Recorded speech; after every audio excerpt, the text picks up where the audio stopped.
everyone, it's your girl Ivy and welcome back to my channel. Today I am giving you a tutorial on how to make your own face mask at home.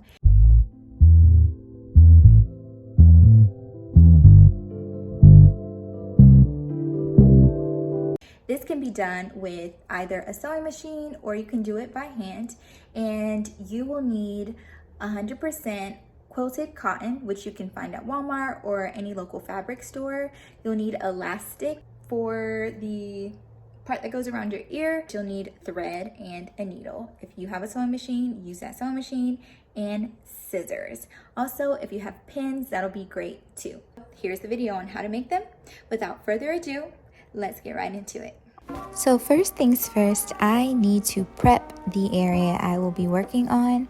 Because I got a lot of orders to make masks, I wanted to ensure that everyone felt comfortable knowing that I was doing work on a clean and sanitized area. So I'm starting here with washing my hands. And from there, you're going to see how I put together my concoction, which is bleach. It's just Food Lion brand bleach, a little of that.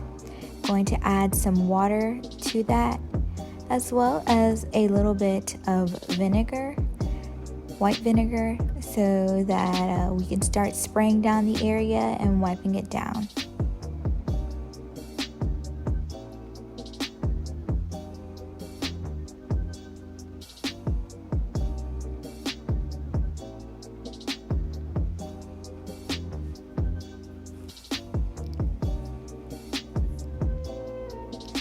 With Corona-19 happening, everyone's being super particular about keeping their areas clean and sanitized. I personally feel like we should be doing this already anyway, so it's good to know that people are doing that now, and I hope it continues once all of this is over.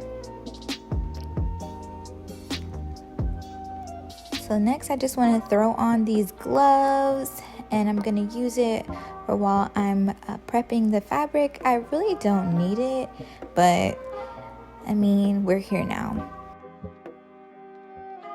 So I got my ruler, which I forgot to mention earlier. You will need a ruler or a measuring tape, scissors, the elastic, the pins. And what I first want to do is go ahead and measure out 9 inches. So your fabric should be 9 inches, and that's wide, and then 7 inches long, or the height. So it should be 9 by 7 inches. From there, I'm just gonna go and mark every 7 inches because the fabric is already 9 inches wide. And so I'm going down and marking every 7 inches so that I can cut out the 9 by 7 inch rectangles.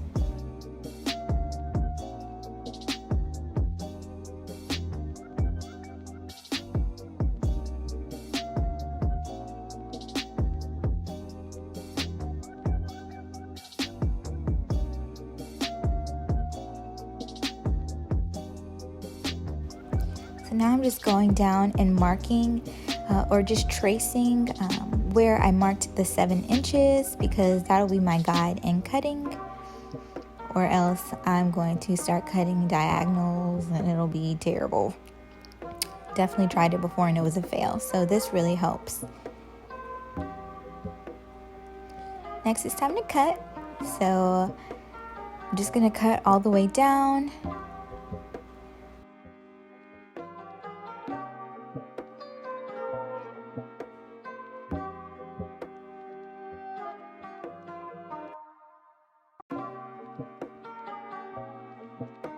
What you're seeing here is I'm taking pins and I'm pinning it at the top so that the fabric doesn't move as I cut it.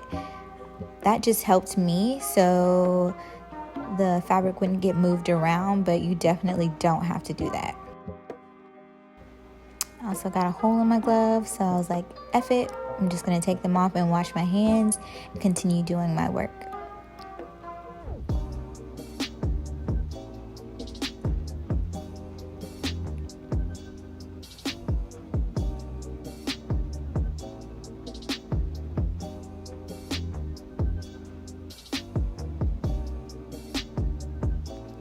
So great. Now that we have the material cut, it's time to move on to the elastic. So once again, it is 9 by 7 inches. And what we're going to do is take 2 fabrics or pieces of fabric, and then we're going to take elastic, and you want to measure 2 centimeters from the end of the fabric on each side, and that's where the elastic is going to be placed. So I did that for both the top and bottom of the fabric, and that's just a guide as to where you want to lay your elastic. Next, I'm going to take a pin, and I'm going to pin the elastic onto the bottom piece of the fabric. You just want to make sure it lies flat. It's really important for this for the elastic to lie flat when you're sewing it.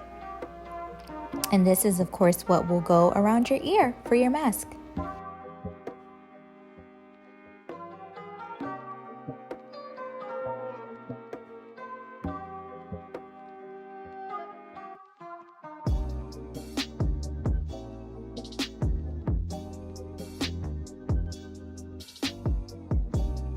So once you have pinned that, you can now lay the other piece of fabric over it, and you will be sewing all the way around. So I'm just pinning the top and bottom to keep those 2 pieces of fabric together. And once I am done doing that, it's time to jump on the sewing machine or get your thread and needle to sew. So this here is just a little piece of fabric I used to start on the sewing machine just to make sure there's no jamming. I learned this from another sewing tutorial. It's a great way to start so you can avoid messing up the fabric that you do want to sew onto. I'm going to start by sewing over one side of the fabric. I use on the sewing machine the second line as a guide. I'm just going to go over, and I'm going to backstitch over it to secure the elastic. And then I'm going to go all the way down from there. And you're going to come up on the second piece of elastic.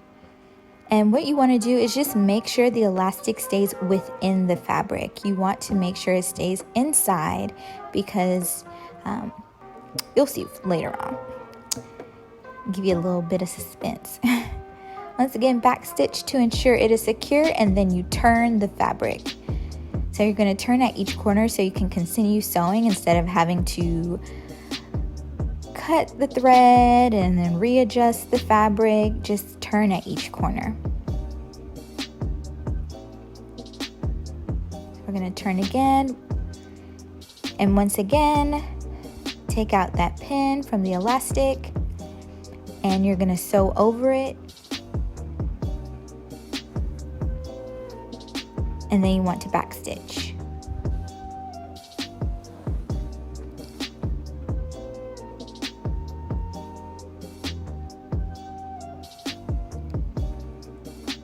So this is the last one we're going to go over.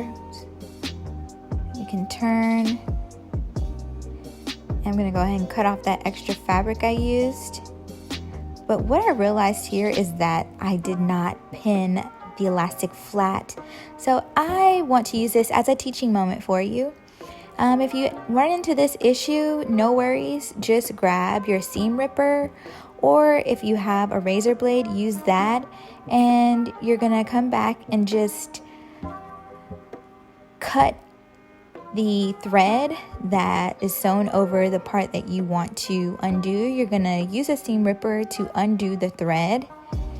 And once I'm done doing that, I'm just gonna lie the elastic flat like it should have been the first time and proceed with sewing like normal.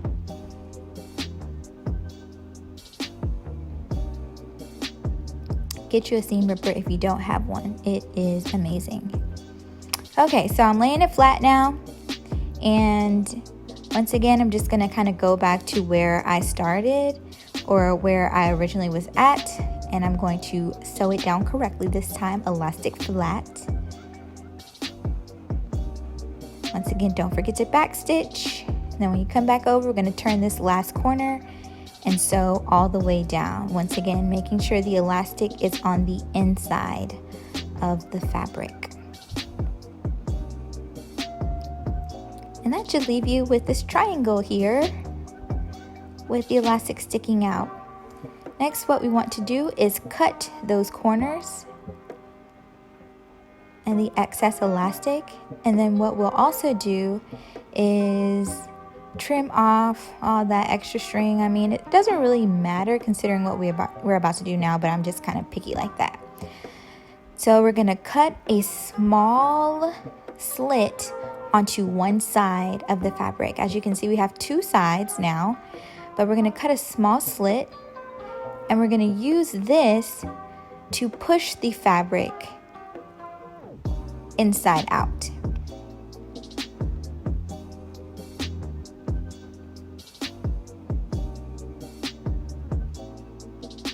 So once you do that, as you can see, you still have that really nice triangle and you have your elastic. And that area that has the slit can be used to add a filter in there if you want to use a paper towel or like a vacuum filter, just to give you that added protection. You can definitely do that.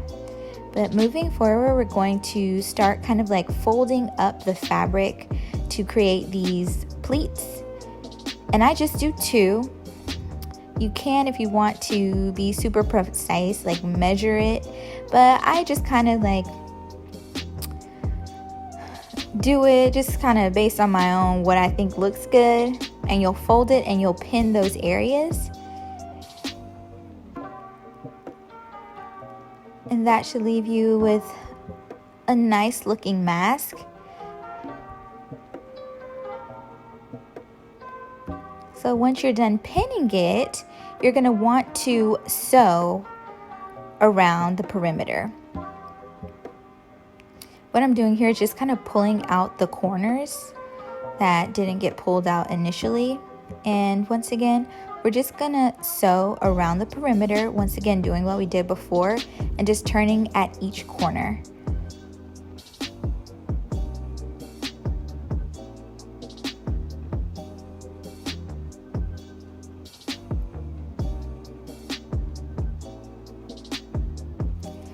This side gets a little tricky. You might have to lift up your presser foot to make sure you go over the pleat without like bunching it. So just be mindful of that.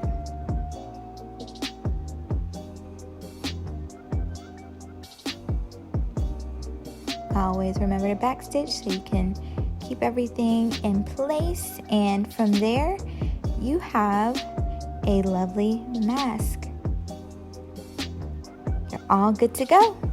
It's that easy, and it can be done just as quickly with a thread and a needle using your hand. So these are a lot of the face masks I made for others, and I used lime green because that's what I had. I think it's super cute. Thank you so much for watching. I'll catch you in my next video.